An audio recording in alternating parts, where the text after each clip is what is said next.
जय श्री राम।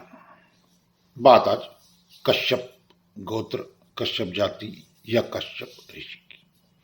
वैसे तो कश्यप ऋषि जी पर या कश्यप जाति पर या कश्यप गोत्र पर अगर विस्तार से चर्चा करूंगा तो ये वीडियो बहुत लंबी हो जाएगी, लेकिन मैं उनमें से कुछ चुनिंदा बातें आपके ज्ञान के लिए आपको दे रहा हूं, ताकि जिनका गोत्र कश्यप है उनको अपने बारे में कुछ कुछ जानकारी प्राप्त हो सके। उसके बाद मैं टुकड़ों में भिन्न भिन्न कश्यप गोत्र के प्रश्नों के उत्तर जो है के रूप में मैं वीडियोस बनाकर आपको दूंगा। तब तक के लिए हम कश्यप गोत्र की संक्षिप्त चर्चा करते हैं।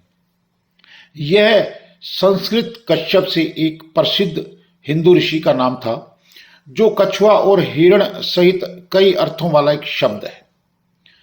नाम संस्कृत मूल का है, जिसका अर्थ है प्रसिद्ध ऋषि, बुद्धिमान। इनका विवरण महाभारत में पांडवों का कश्यप नाम का एक मित्र भी था।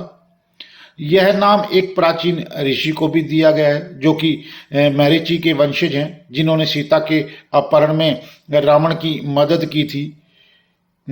ऐतरेय ब्राह्मणों ने कश्यप का जन्मजय से भी संबंध बताया है, और शतपथ ब्राह्मण में प्रजापति को कश्यप कहा गया। तो इसलिए कश्यप शब्द पर बड़ी दुविधा है।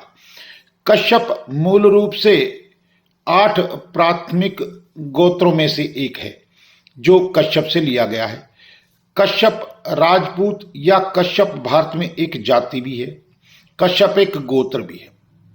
कश्यप राजपूतों में उन्हें कभी कभी कौशल या कौशल्या भी कहा जाता है। कश्यप हिंदू धर्म में सबसे पुराने हैं और प्रथम गोत्र है। चंद्रवंश, सूर्यवंश, अग्निवंश जैसे सभी वंशज मूल रूप से कश्यप के वंश के ही थे। महर्षि कश्यप वह ऋषि हैं जिन्होंने राक्षसों और देवताओं दोनों को जन्म दिया था। कश्यप राजपूत महर्षि वंशज होने के कारण अपने उपनाम के पीछे कश्यप लगाते हैं। इसी प्रकार ये मूल रूप से शैव धर्म को मानते हैं। कश्यप ऋषि प्राचीन वैदिक ऋषियों में प्रमुख स्थान प्राप्त करते हैं, जिनका उल्लेख अंगवेद में भी मिलता है। यह नाम अन्य संहिताओं में भी व्यापक रूप से प्रयोग में लाया जाता है। उन्हें हमेशा धार्मिक और रहस्यमय चरित्र वाला बताया गया है। उन्हें बहुत प्राचीन कहा गया है। ऐतरेय ब्राह्मण के विश्वकर्मा भवन नामक राजा का अभिषेक भी उन्होंने ही किया था। राजा दक्ष ने अपनी 17 कन्याओं का विवाह कश्यप ऋषि से किया था, जिनमें अदिति सबसे बड़ी थी। कश्यप ऋषि की प्रथम पत्नी वही थी। कश्यप गोत्र ब्राह्मणों में भी है। कश्यप गोत्र राजपूतों में भी है। कश्यप पिछड़ी जाति वाले भी हैं और विशिष्ट ब्राह्मण भी हैं, और अनुसूचित जाति जनजातियों में भी कश्यप पाया जाता है। तो कश्यप के बारे में एक और बात कही जाती है भी, जिसका कोई भी गोत्र ना हो वो कश्यप बोल सकता है, क्योंकि कश्यप ऋषि से जो है इस सारी सृष्टि की सृजना हुई थी।